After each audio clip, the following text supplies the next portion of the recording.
Bonjour bien-aimés, bienvenue. J'espère que vous allez bien. Alors aujourd'hui, j'aimerais voir avec vous en Matthieu chapitre 25, verset 14 à verset 30. C'est le parabole des talents. Nous allons lire dans un premier temps. C'est Jésus qui parle et qui dit: Il en sera comme d'un homme qui, partant pour un voyage, appela ses serviteurs et leur remit ses biens. Il donna 5 talents à l'un, 2 à l'autre et 1 au troisième, à chacun selon sa capacité, et il partit. Aussitôt, celui qui avait reçu les 5 talents s'en alla, les fit valoir, et il gagna 5 autres talents. De même, celui qui avait reçu les 2 talents en gagna 2 autres. Celui qui n'en avait reçu qu'un alla faire un creux dans la terre et cacha l'argent de son maître. Longtemps après, le maître de ses serviteurs revint et leur fit rendre compte. Celui qui avait reçu les 5 talents s'approcha en apportant 5 autres talents. Et il dit: Seigneur, tu m'as remis 5 talents. Voici, j'en ai gagné 5 autres. Son maître lui dit: C'est bien, bon et fidèle serviteur. Tu as été fidèle en peu de choses. Je te confierai beaucoup. Entre dans la joie de ton maître. Celui qui avait reçu les 2 talents s'approcha aussi et il dit: Seigneur, tu m'as remis 2 talents. Voici, j'en ai gagné 2 autres. Son maître lui dit: C'est bien, bon et fidèle serviteur. Tu as été fidèle en peu de choses. Je te confierai beaucoup. Entre dans la joie de ton maître. Celui qui n'avait reçu qu'un talent s'approcha ensuite et il dit: Seigneur, je savais que tu es un homme dur, qui moissonne où tu n'as pas semé et qui amasse où tu n'as pas vanné. J'ai eu peur, je suis allé cacher ton talent dans la terre. Voici, prends ce qui est à toi. Son maître lui répondit: Serviteur méchant et paresseux, tu savais que je moissonne où je n'ai pas semé et que j'amasse où je n'ai pas vanné. Il te fallait donc remettre mon argent au banquier et à mon retour, j'aurais retiré ce qui est à moi avec un intérêt. Ôtez-lui donc le talent et donnez-le à celui qui a les 10 talents.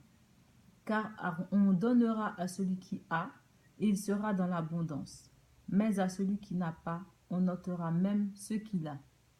Et le serviteur inutile, jetez-le dans les ténèbres du dehors, où il y aura des pleurs et des grincements de dents. Amen. Nous voyons que le maître qui est décrit dans ce passage de la Bible,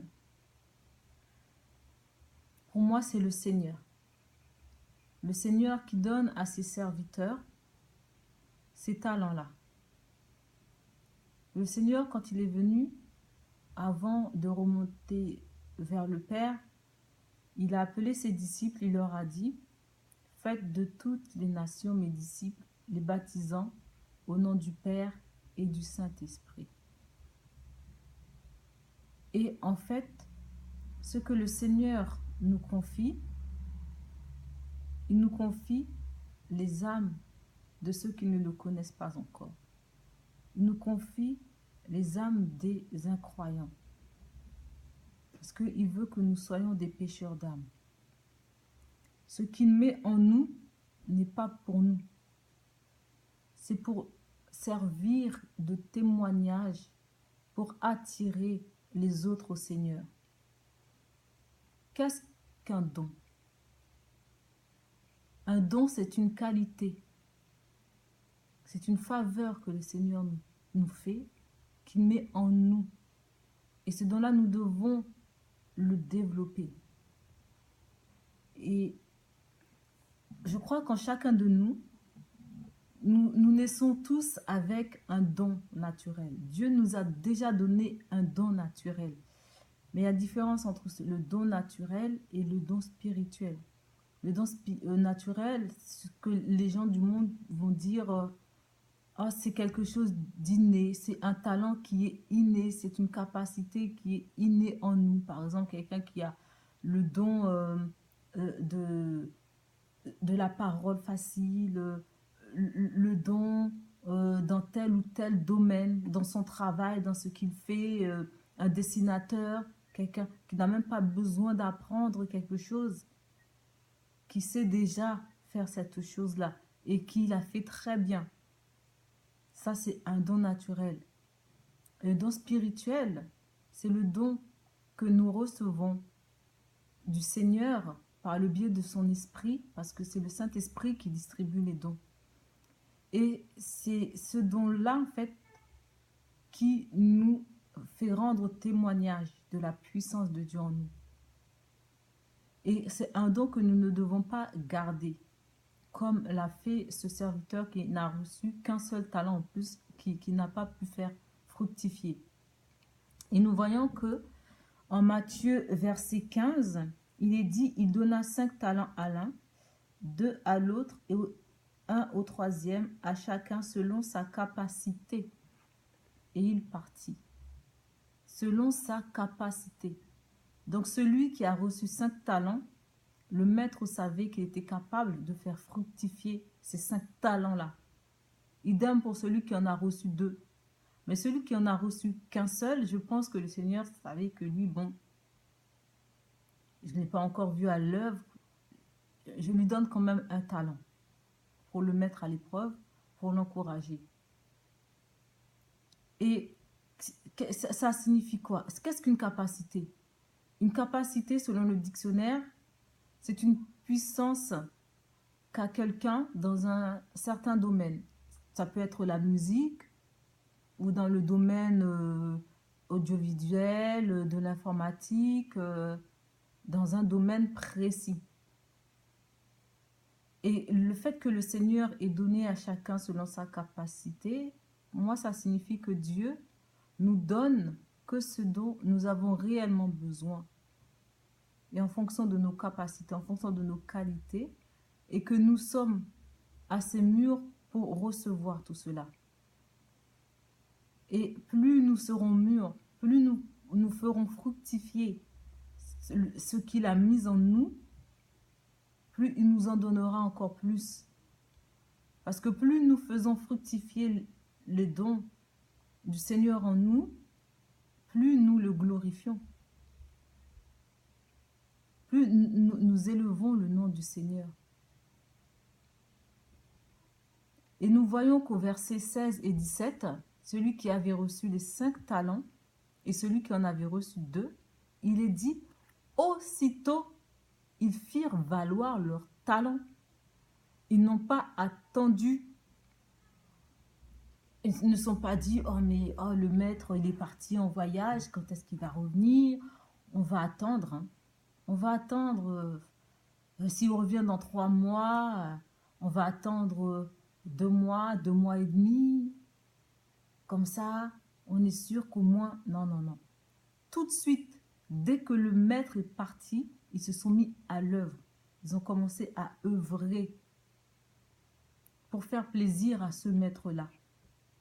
Parce que, avant de partir, le maître leur a donné un ordre.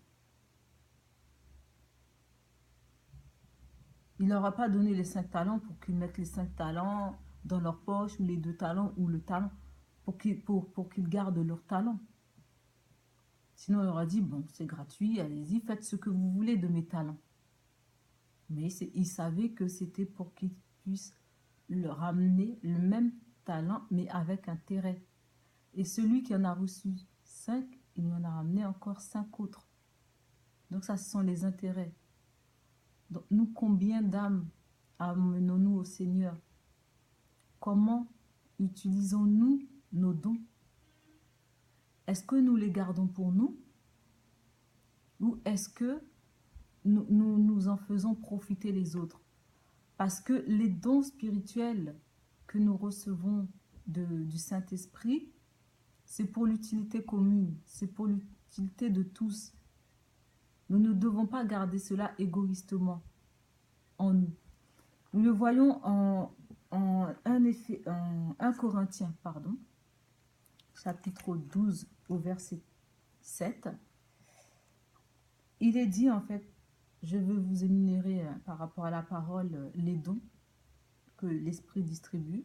Il y en a d'autres, mais dans ce verset-là, nous voyons les dons. Or, à chacun, la manifestation de l'Esprit est donnée pour l'utilité commune. L'utilité commune. Ce n'est pas pour notre utilité à nous. Personnelle, non, c'est commune. En effet, à l'un est donné par l'Esprit une parole de sagesse, à un autre une parole de connaissance, selon le même Esprit, à un autre la foi, par le même Esprit, à un autre le don des guérisons, par le même Esprit, à un autre le don d'opérer des miracles, à un autre la prophétie, à un autre le discernement des esprits, à un autre la diversité des langues, à un autre l'interprétation des langues. Un seul et même esprit opère toutes ces choses, les distribuant à chacun en particulier comme il veut. C'est le Saint-Esprit qui distribue en particulier comme il veut. Donc, mon ami, tu sais que voilà, le Seigneur t'a donné, par exemple, une parole le don, la parole de connaissance. Un jour, tu croises une personne dans la rue, une connaissance ou pas, cette personne ne connaît pas le Seigneur, même si elle connaissait le Seigneur. La personne, elle n'a même pas besoin de te parler, tu croises la personne. L'Esprit te dit, dis-lui une parole de réconfort.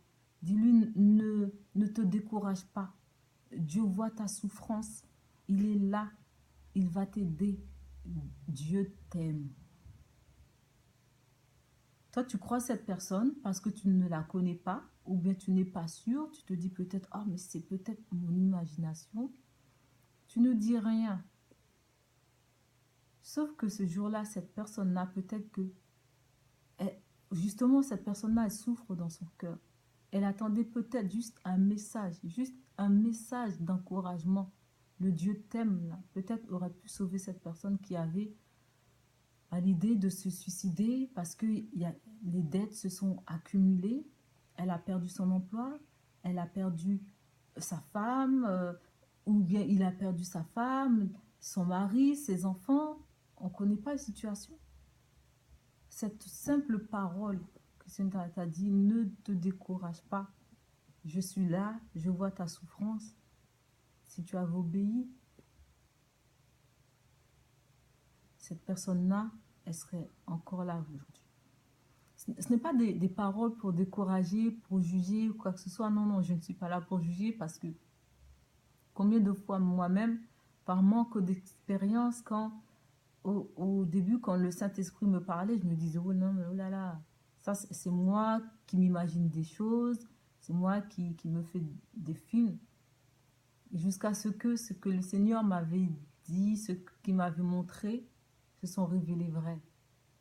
Et comme on dit, Dieu ne tient pas compte des temps d'ignorance. Il est là pour nous former, il est là pour nous faire prendre conscience des choses. Mais à partir du moment que toi, tu as conscience de ce don-là, à partir du moment que tu l'as expérimenté ne serait-ce qu'une seule fois, tu ne devrais vraiment pas te retenir. Parce que Dieu n'a pas mis en nous un esprit de timidité. Au contraire, il a mis en nous un esprit de force, un esprit d'amour, un esprit de sagesse. Comme il est noté en 2 Timothée, verset 2 Timothée, chapitre 1er, verset 7. On va le lire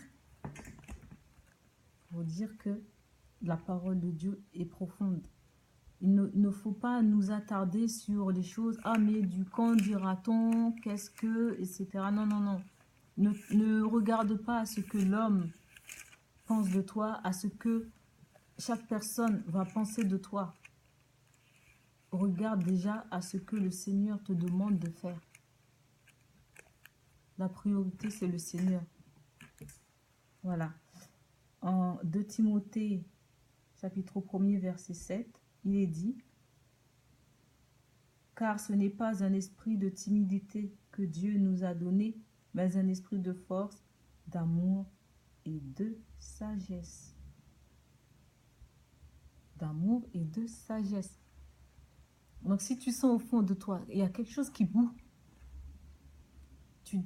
l'esprit te dit, mais parle, dis ça, fais ça.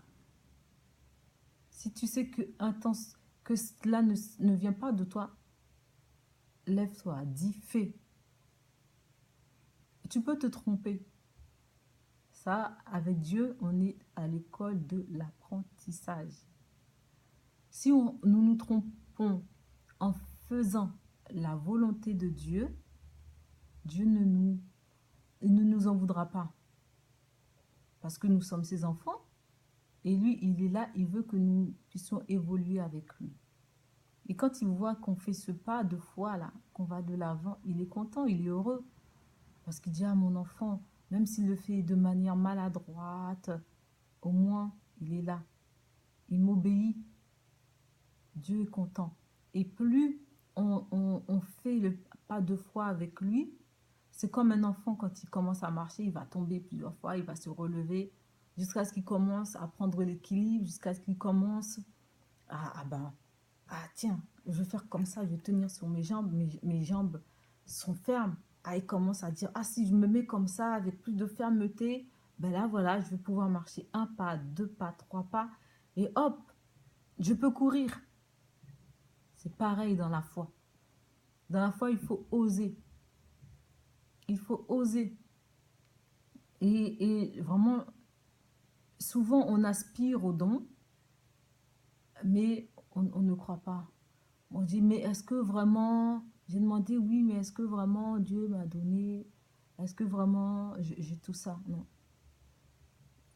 Si nous regardons bien, si nous lisons bien la Bible, nous voyons que c'est en exerçant les dons que le Saint-Esprit avait distribués dans ses disciples quand Jésus est parti, qu'il y a eu autant de conversions. Malgré les persécutions, malgré tout cela, ils ont continué à opérer parce qu'ils étaient auprès du Maître. Ils ont continué par la puissance du Saint-Esprit qui est en eux. Ils ont continué à prêcher la parole. Mais nous voyons que la parole était suivie de miracles. Mais les miracles ne sont pas sortis. Ce n'étaient pas les dons naturels qu'ils avaient. Les miracles sont sortis par les dons spirituels. Tiens, je vais prêcher, je vais évangéliser. Tu n'es même pas obligé d'aller évangéliser au marché, d'aller évangéliser au marché, d'aller évangéliser en groupe de chez toi. Tu peux évangéliser ton collègue de travail. Tu peux évangéliser ton camarade de classe. Tu peux évangéliser ta tante, ton oncle, ton père, ta mère qui n'ont pas encore donné leur vie au Seigneur. L'évangélisation commence chez soi. Par notre comportement, par nos paroles, encore plus par le don que le Seigneur a mis en nous. Parce que c'est bien, on parle du Seigneur à une personne qui est malade. La personne, elle est là, elle souffre. Oui, Dieu va te guérir. Je vais prier pour toi. T'inquiète pas, Dieu va te guérir. Tu as cette foi-là. Même si tu n'es pas sûr que tu as le don de guérison, tu pries et tu vas avoir le miracle que Dieu va opérer dans la vie de cette personne-là. Si la personne accepte que tu pries pour elle et si même elle peut confesser Jésus, cette personne-là sera guérie. Le mieux, c'est que son âme soit sauvée dans le Seigneur. Même si tu ne vois pas sa guérison, l'essentiel, c'est que son âme soit sauvée. Parce que Jésus nous a donné la puissance de marcher sur toute la puissance de l'ennemi, que rien ne pourra nous nuire. Et donc, tout ce que nous disons par le nom de Jésus, par la foi, on prie pour la personne. Ce n'est pas nous qui opérons les miracles. Ce n'est pas nous qui guérissons. Ce n'est pas nous qui touchons les cœurs. C'est le Seigneur, par le biais de son esprit. C'est lui qui travaille la personne. C'est lui qui touche le cœur. Parce qu'il connaît les profondeurs des pensées, des cœurs. Il connaît la situation de chaque personne. Nous, on n'est pas là pour juger, pour quoi que ce soit. Non. Alors, tu fais juste la volonté de Dieu. Tu vois que cette personne-là a besoin de prière. Ah, tiens, c'est mon rôle de prier pour une personne souffrante, une personne déprimée, une personne découragée. Même si tu te dis, je n'ai aucun don, mais ne t'inquiète pas. Le seul fait que tu te lèves, que tu pries pour cette personne-là, dans le nom de Jésus, tu vas voir ces miracles. C'est vrai que beaucoup s'attendent à voir des miracles, des choses grandioses. C'est quoi? Dieu grand, il n'y a pas de petits miracles. Il n'y a pas de petits miracles. Même, on va dire, le plus petit mal de tête. Tu as prié pour cette personne-là qui a mal à la tête depuis 2-3 jours. Ce mal de tête-là est parti. Gloire à Dieu. Ah, c'est pas un grand miracle. Non, non. Est-ce que tu sais ce qu'il y avait derrière ce mal de tête? Peut-être qu'il y avait une tumeur qui était en train de se développer. Peut-être qu'il y avait un cancer. Tu ne sais pas. Ne t'attends pas à être utilisé aux yeux de tous. Prends ta place. Demande au Seigneur ta direction. Demandons au Seigneur le discernement afin justement que nous puissions discerner, que nous puissions reconnaître les dons qu'il a déversés en nous par le Saint-Esprit. Le Saint-Esprit est notre guide. Il nous forme car c'est lui qui les donne. C'est lui qui les donne. Alors, pourquoi nous cachons-nous? Pourquoi cet homme qui a reçu un seul talent, en plus il n'en a reçu qu'un et c'est lui qui a été le plus paresseux? Pourquoi? Celui qui en a reçu 5, il aurait pu dire, oh là là, quelle responsabilité! Il aurait pu se mettre la pression. Et aller cacher ça justement. Oh là, parce que si je perds 5 talents, c'est beaucoup. Qu'est-ce que le maître va me dire à son retour? Non, il ne l'a pas fait. Lui, pouf. Il a été vaillant guerrier. Il a fructifié. Il a amené au Seigneur 5 autres âmes. Alors que lui, il en a reçu un seul. Il a fait quoi? Il est parti le cacher 10. En plus, sous la terre. Hein. Il a bien pris le temps. Il a gratté la terre. Il a caché. Il a dû mettre un endroit pour reconnaître. Comme ça, quand le maître va revenir, il va donner non. Et nous, pourquoi est-ce que nous cachons nos talents? On cache les dons. Pourquoi? Par paresse? Par désintérêt aux choses de Dieu? Peut-être préférons-nous rester devant notre télévision à regarder des choses futiles, des choses qui ne nourrissent pas notre âme. Peut-être préférons-nous rester devant notre écran de téléphone portable, à regarder les vidéos, à surfer sur les réseaux sociaux. Des choses qui ne nourrissent pas notre âme, des choses qui ne sauvent pas les autres. Pourquoi? Non. Vous savez même, les gens de ce monde, même ceux qui ne croient pas en Dieu, pour moi, tout le monde croit en Dieu. Même s'ils disent je ne crois pas en Dieu, mais tout le monde sait que Dieu existe. Tu peux savoir que Dieu existe, mais dire que tu ne crois pas en lui, c'est ton problème. Mais Dieu existe, que tu crois en lui ou pas. Donc, même celui qui se dit le plus athée des athées, il sait qu'il a un don naturel en lui, mais vous allez voir comment il va le développer. Vous allez voir comment il va développer ce don-là. Nous le voyons même dans le milieu de la musique. Whitney Houston, fille de pasteur, elle a grandi à l'église, elle a chanté à l'église. Et cette belle voix-là, ce don-là que le Seigneur lui a donné, elle ne l'a pas utilisé pour le Seigneur. Elle ne l'a pas utilisé pour le Seigneur. Elle est partie l'utiliser pour le monde. Elle n'a pas glorifié le Seigneur. Pourtant, le Seigneur ne lui a pas enlevé ce don-là parce que Dieu ne se repent pas de ses dons. Mais malheureusement, elle est partie dans le monde. C'est vrai, elle a été acclamée, elle a vendu beaucoup de disques, mais la fin a été tragique. La fin a été tragique. Michael Jackson, lui aussi, il avait un talent fou. Mais il a dévié. Mais pourtant, qu'ils aient mal fini ou pas, ce sont des choses. Ils ont utilisé leur talent naturel. Mais toi, tu as le don puissant. Le don puissant. Don de prophétie. Tu te retrouves dans ton assemblée. Pas forcément le dimanche, il y a des réunions la semaine. Le Seigneur te donne la parole. Tu lances la parole, tu la libères, tu la sors. Pouf! Quelqu'un est touché. La personne qui vient la première fois est touchée. Il raconte ma vie. Qu'est-ce qui se passe? Je ne comprends pas. Seigneur Jésus. Seigneur, tu es puissant. Seigneur, tu es grand. Seigneur, tu es merveilleux. Tu connais nos vies.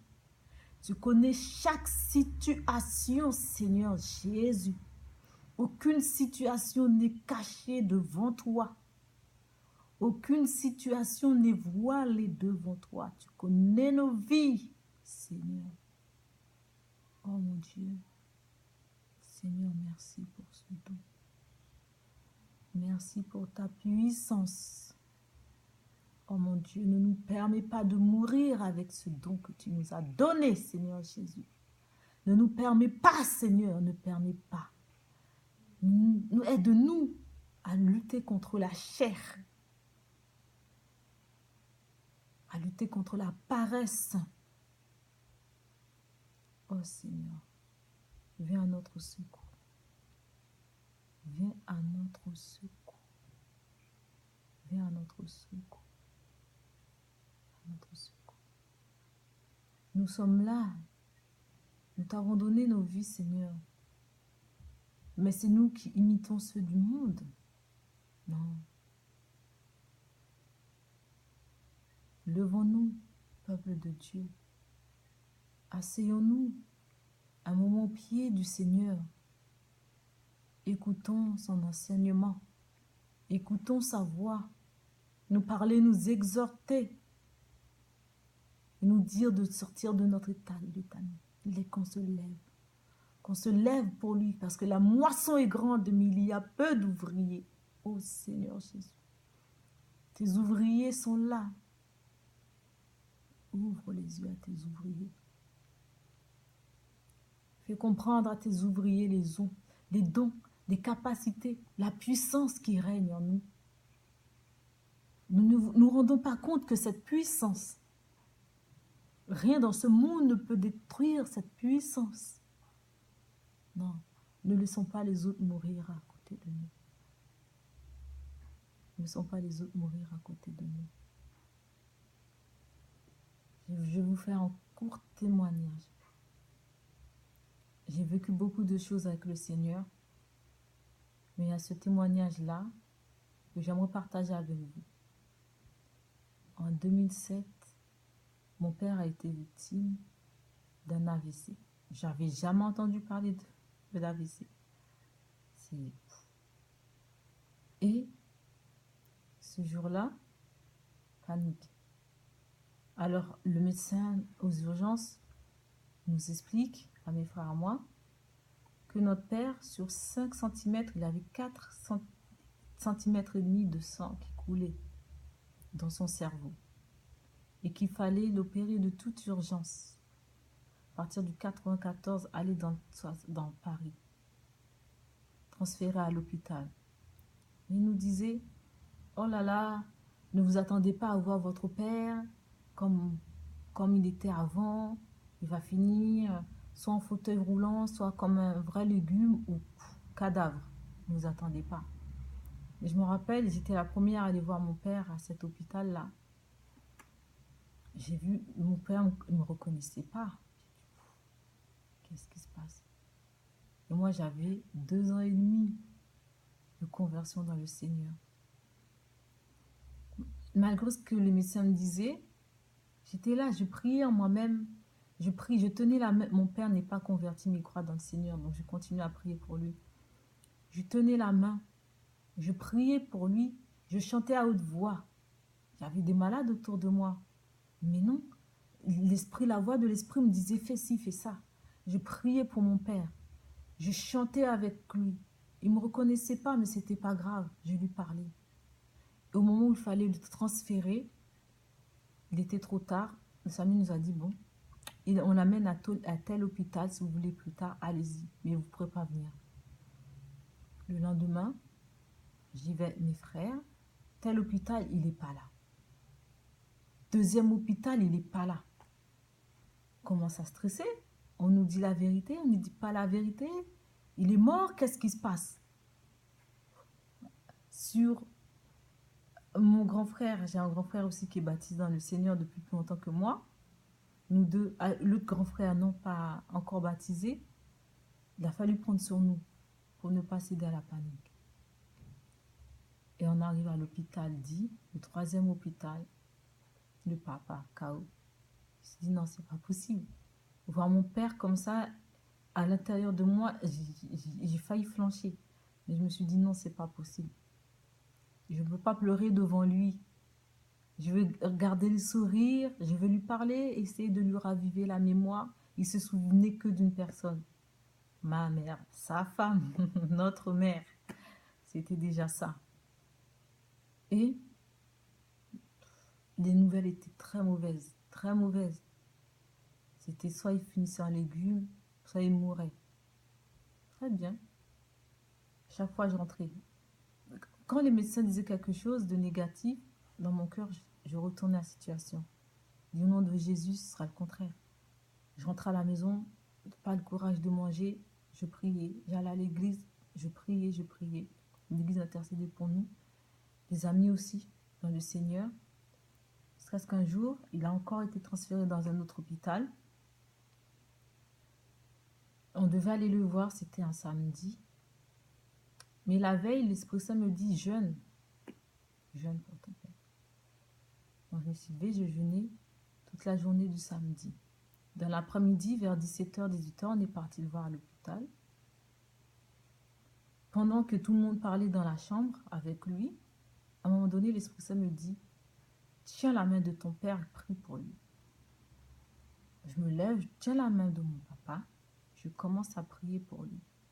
Et au moment où je prie pour lui, à un moment donné, je sens une puissance sortir de ma main, pénétrer en lui. Et là, l'Esprit Saint me dit c'est bon. Je me suis arrêtée, j'ai continué à parler avec lui comme si de rien n'était. Il ne reconnaissait toujours personne. Et le dimanche après-midi, on va lui voir. Tout le monde, toujours les mêmes personnes.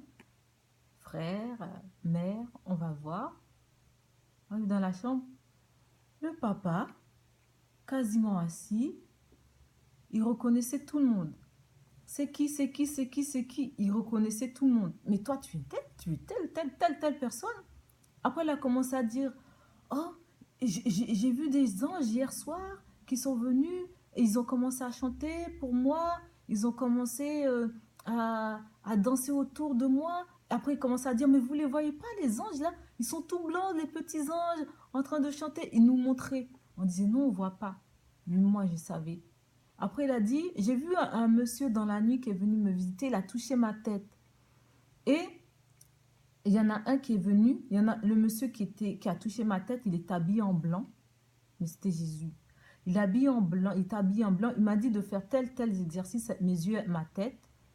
Et les exercices, je les ai faits, j'ai suivi ses recommandations.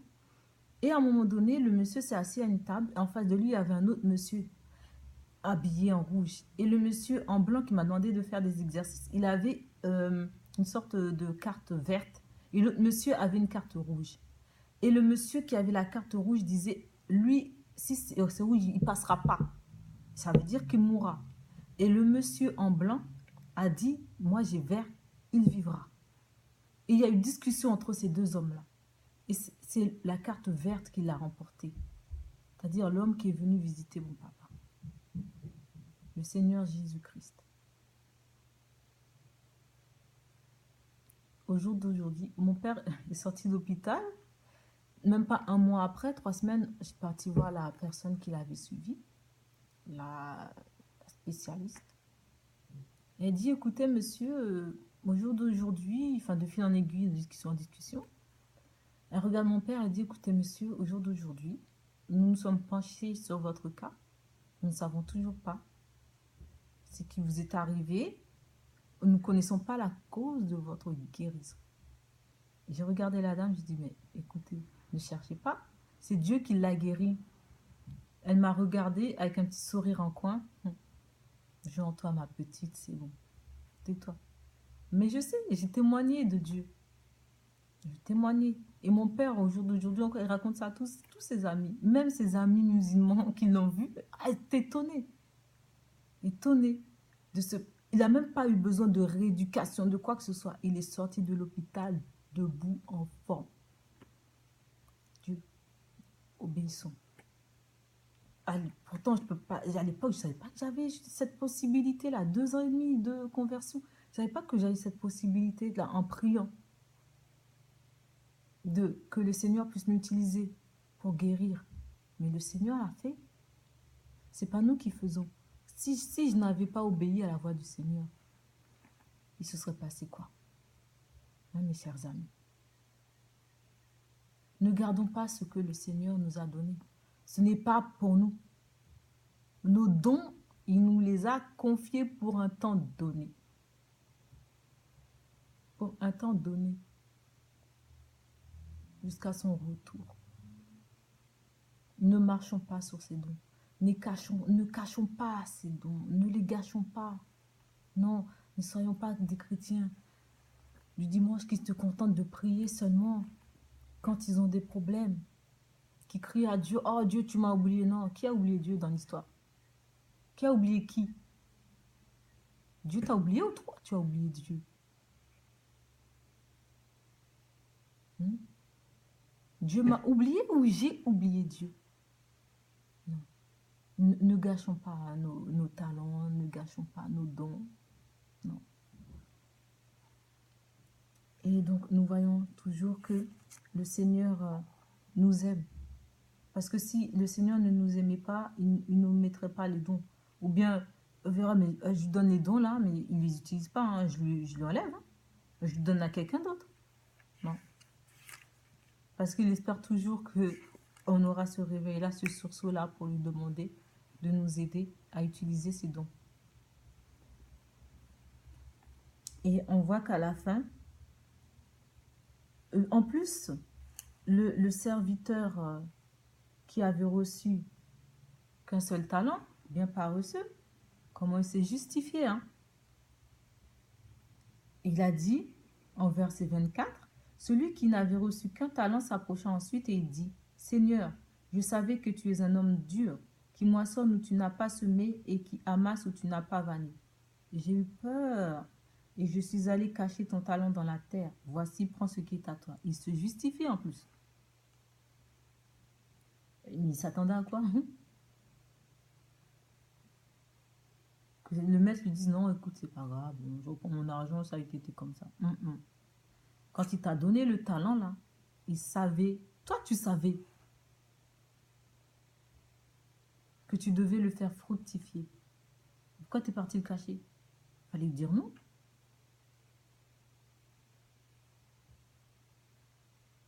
Dieu ne nous donne pas ce dont nous ne désirons pas. Même s'il veut nous donner et que nous refusons, il ne nous donne pas. Dieu ne force pas. C'est pas un braqueur. Il ne va pas venir dans ta vie, bam, comme ça, là. Te braquer, mettre un couteau sur la gorge, vas-y. Prends. Sinon, non. Tu as accepté. Tu as accepté, tu as donné ta vie. Maintenant, obéis. Accepte ce qu'il te donne. Si tu n'es pas prêt, Seigneur, je ne suis pas prêt. Aide-moi à mûrir un peu plus. Et au moment voulu, le Seigneur te donnera. Il y en a qui demandent, mais une fois qu'ils ont, ils ne font rien avec. Ou bien ils gardent ça pour eux. Non, c'est pas possible. Son maître lui répondit au verset 26. Serviteur méchant et paresseux, tu savais que je moissonne ou je n'ai pas semé, etc., etc. Ensuite, au verset 28, il dit, ôtez-lui donc le talent et donnez-le à celui qui a les 10 talents. Car on donnera à celui qui a et il sera dans l'abondance, mais à celui qui n'a pas, on ôtera même ce qu'il a. Eh oui, on donne à celui qui travaille le plus. Ah, si on sait que tu es paresseux, c'est comme un patron d'entreprise, un chef d'entreprise, il fait quoi? Il ne va pas confier des grandes tâches à celui qui sait qu'il ne fait rien, à celui qui est en retard, à celui qui râle tout le temps, à celui qui le critique tout le temps, à celui qui se contente juste de sa fiche de paye à la fin du mois, de sa paye, de son chèque. Mais que la société, qu'elle avance, qu'elle recule, n'en a rien à fiche. Il va donner plus de responsabilité à celui qui se donne dans le travail, même s'il n'a pas la formation, le diplôme. À partir du moment qu'il fait bien son travail, qu'il honore son travail, qu'il honore son entreprise, qu'il respecte son patron, qu'il a l'amour de son travail, le patron le récompense. Une promotion, une augmentation, une prime par-ci, par-là. C'est ça. Donc, celui qui n'a pas, il va regarder, il va dire toujours le même, toujours le même à qui on donne. Oh, le faillot, oh, nana. Non, c'est pas ça. C'est que lui, il a appliqué dans son travail. C'est que lui, il a à cœur son travail. Il ne vient pas pour critiquer. Il vient pour faire son travail. Et il sait qu'à la fin, il aura le salaire en conséquence. C'est tout. Ne soyons pas aigris envers les autres qu'on voit que le Seigneur utilise. Tu connais le nombre d'heures qu'il passe dans la prière. Tu sais à quelle heure il se lève. Tu sais à quelle heure il se couche pour rechercher la présence du Seigneur. Tu sais combien ils se font violence pour avoir cette puissance-là. Mais ils sont comme toi et moi. Charnels. On a le sang, mais il faut nous faire violence aussi de temps en temps. Oh, c'est dur là ce matin, Seigneur. Ouh, j'ai du mal à me lever. Ouh, t'as vu? Mais aide-moi à me faire violence. Je veux chercher ta face. Parce que je veux être revêtu de ta puissance. Je veux encore plus recevoir de toi. Pour partager aux autres. Pour partager, pour partager, pour partager. Pour amener aux autres. Parce que les dons que tu as mis en moi ne sont pas pour moi. C'est pour les incroyants. C'est pour attirer les incroyants. C'est pour attirer les incroyants. C'est pour attirer, c'est pour attirer, c'est pour attirer, c'est pour attirer. Avec cette pensée-là, nous serons motivés. Au verset 30, et le serviteur inutile, jetez-le dans les ténèbres du dehors, où il y aura des pleurs et des grincements de dents. Que Dieu nous préserve des ténèbres. Est-ce que ça voudra dire que on n'aura pas accompli notre part? On n'aura pas accompli notre part avec le Seigneur. Nous n'aurons pas accompli notre devoir envers le Seigneur. Nous n'avons pas fait fructifier les dons en nous. Et ne nous trompons pas, nous avons au moins un don. Un don, ne serait-ce que le parler en langue. Nous avons au moins un don en nous. Si nous ne savons pas encore, demandons au Saint-Esprit de nous montrer ce don-là. Réclame-lui le don que tu aimerais qu'il t'accorde. Mais ne nous relâchons pas dans l'œuvre du Seigneur. Restons fermes dans notre foi. Restons fidèles à Dieu et nous recevons notre récompense au retour de notre Maître. Au retour de notre Maître. Et ce sera merveilleux quand nous entendrons le Seigneur nous dire « Bon et fidèle serviteur. Bon et fidèle serviteur. » Voilà. Je vous encourage, mes bien-aimés, mes amis, à ne pas négliger ce beau don qui est en vous. Tout don parfait, tout don excellent vient de Dieu. Que le Seigneur vous bénisse abondamment, au-delà de vos espérances. Amen.